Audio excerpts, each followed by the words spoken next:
बच्चों, आज हम लोग अक्षांश रेखाओं का अध्ययन करेंगे। अक्षांश रेखाएं समझने से पहले हम थोड़ा सा इधर ग्लोब पर एक नजर डाल लेते हैं कि देखो बच्चों, ये जो ग्लोब है ना, इसके ऊपर से इस तरह से कुछ रेखाएं गई होती हैं। अब ये रेखाओं को हम कहते हैं अक्षांश। क्या कहते हैं? अब ये रेखाएं एक दूसरे के पैरेलल होती हैं, यानी एक दूसरे के समानांतर होती है, इसीलिए हम इन्हें कहते हैं समानांतर अक्षांश। क्या कहते हैं? हाँ, अब इस ग्लोब को बीचों बीच में एक रेखा काटती है और दो भाग में डिवाइड कर देती है। तो इस रेखा को हम कहते हैं विषुवत रेखा। क्या कहते हैं? विषुवत रेखा, या हम इसे कहते हैं मध्य रेखा, भूमध्य रेखा। जो ये भूमध्य रेखा दो भागों में काटती है, तो ऊपर वाले हिस्से को हम कहते हैं उत्तरीय वृत्त। क्या कहते हैं? उत्तरीय वृत्त। और नीचे वाले को हम कहते हैं, नीचे वाले हिस्से को दक्षिणी वृत्त। क्या कहते हैं? दक्षिणी वृत्त। यानी ये उत्तरी गोलार्ध हो जाता है और ये दक्षिणी गोलार्ध हो जाता है। अब जरा हम यहाँ पे समझते हैं, तो हमारी जो पृथ्वी है, इसमें जितनी सारी अक्षांश गए हैं, उनमें से ये अक्षांश, हर एक अक्षांश उसके केंद्र से, कहाँ से? केंद्र से।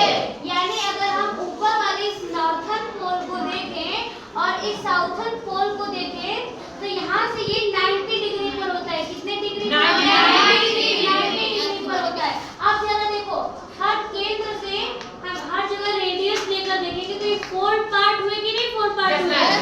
और ये पूरा सर्कल मिला के आपका तैयार होता है 360 डिग्री। कितना होता है? 360 डिग्री। अब इसी 360 डिग्री को हम 1/4 से अगर डिवाइड करते हैं, तो ये आ जाता है 90 डिग्री। कितना आ जाता है? 90 डिग्री। तो हम कह सकते हैं 90 डिग्री उत्तरी हो गया और 90 डिग्री दक्षिणी हो गया। तो ये चीज समझ में आई? और हर सर्कल में, यानी हर अक्षांश के बीच में 1 डिग्री का अंतर होता है। कितने डिग्री का? 1 डिग्री का अंतर। अब इसी 1 डिग्री को अगर हम समझते हैं यहाँ से, तो ये हमारा हो जाता है, मतलब इसके बीच का जो अंतराल लेंगे, तो ये 50, यहाँ पे ये हो गया 30, यहाँ पे ये हो गया 45, यहाँ पे हो गया 60 और यहाँ पे क्या हो जाएगा आपका 90। तो आपको हमारा 90 डिग्री मिला कि नहीं मिला? अब समझ में आया कि नॉर्थ 90 डिग्री कैसे हुआ, और इसी तरह से साउथ भी 90 डिग्री होगा, और इसी तरह से ये यहाँ से भी ये कैसे हो जाएगा? 90 डिग्री पे हो जाएगा। अब यहाँ पे हम समझें, तो देखो, इस वाले को हम कहते हैं नॉर्थर्न हेमिस्फीयर, इस वाले को हम कहते हैं सदर्न हेमिस्फीयर। और वहीं से अगर हम इधर के पार्ट को देखें, तो इसको कहते हैं वेस्टर्न हेमिस्फीयर और इसे कहते हैं ईस्टर्न हेमिस्फीयर। तो ये चीज भी क्लियर हुई? चलो, तो अब इस पे आ जाते हैं, हम अपने मेन पॉइंट पे, यानी समानांतर अक्षांशों पर देखते हैं। तो बच्चों, ये जो बीच में से रेखा गई है ना, ये रेखा होती है भूमध्य रेखा की। कौन सी रेखा होती है? भूमध्य रेखा। और अगर आपसे कोई पूछे भूमध्य रेखा कितने डिग्री पर है, तो आप कहोगे 0। क्या कहोगे? 0। अब देखो, इसी भूमध्य रेखा के ऊपर से जो ये रेखा गई है, इसे कहते हैं कर्क रेखा। क्या कहते हैं? कर्क रेखा। और इसी भूमध्य के जो नीचे वाले पार्ट में है, इसे रेखा गई है, इसे कहते हैं मकर रेखा। क्या कहते हैं? मकर रेखा। हाँ, और मकर रेखा के नीचे से जो ये वाली लाइन गई है, इसे हम कहते हैं दक्षिणीय वृत्त। क्या कहते हैं? दक्षिणीय वृत्त। और यही ऊपर वाले इस रेखा को कहते हैं उत्तरीय वृत्त। क्या कहते हैं? उत्तरीय वृत्त। तो इतनी चीजें क्लियर हुई? अब देखो, जो ये कर्क रेखा हमारे पृथ्वी को 23.5 डिग्री पर काटती है। कितने डिग्री पर काटती है? 23.5 डिग्री पर काटती है नॉर्थ में। कहाँ पर? नॉर्थ में। और नॉर्थ में जो ये हमारा उत्तरीय वृत्त गया है, ये वाली रेखा 66.5 पे काटती है। कितने पे काटती है? 66.5 पे। और यही सेम चीज हमारा साउथ में भी होता है, बस नाम बदल जाता है। नॉर्थ की जगह क्या कहने लगते हैं? साउथ। नॉर्थ की जगह पे हम यहाँ पे लगा देते हैं साउथ। तो यहाँ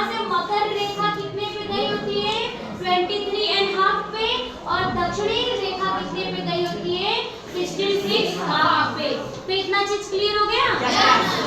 अब देखो, अब हम बात करते हैं यहाँ पे इसके टेम्परेचर की बात करते हैं, इसके तापमान की बात करते हैं। तो देखो बच्चों, ये जो विषुववृत्त यानी हम कह रहे हैं कर्क रेखा और मकर रेखा के बीच का जो ये पार्ट होता है, यहाँ का तापमान उष्ण कटिबंध होता है। कैसा होता है? उष्ण कटिबंध, यानी ट्रॉपिकल, हॉट ट्रॉपिकल रीजन होता है।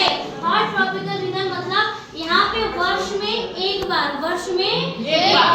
सूर्य यहाँ के मध्य में आता है, जिस हिसाब से यहाँ पे बहुत गर्मी पड़ती है। समझ में आई कितनी बात? अब देखो, और उसके अलावा अगर हम बात करें मकर रेखा के बीच की बात, और यहाँ पे हम उत्तरी शीत रेखा की बात करें, तो यहाँ पे जो सन होता है ना, तो वो क्या होता है, दोपहर के समय ही उसकी तिरछी लाइंस इस पर पड़ती है ना, उसकी तिरछी किरणें इस पर पड़ती है।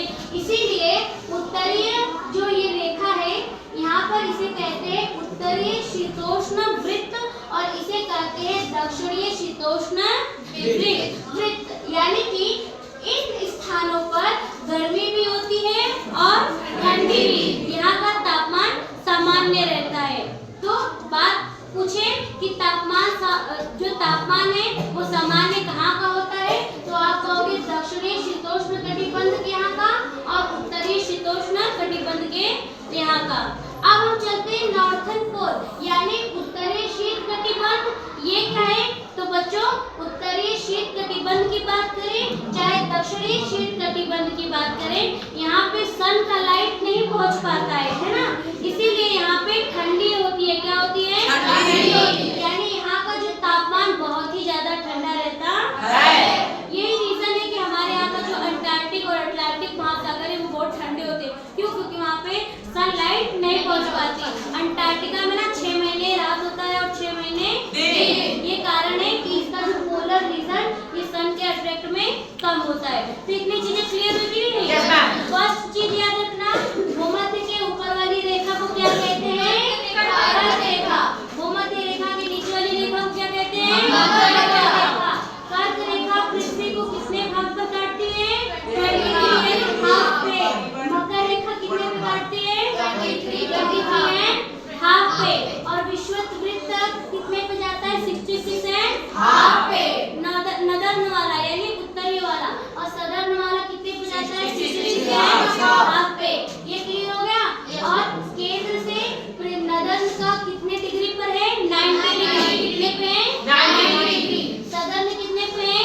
90 डिग्री। कितने पे है? 90 डिग्री। तो आपका यहाँ से अक्षांश वाला टॉपिक क्लियर हुआ कि नहीं हुआ? तो इसे हमेशा अपने दिमाग में बिठा लेना। और तब तक हमारे YouTube की फैमिली से कह दो, please like share and subscribe.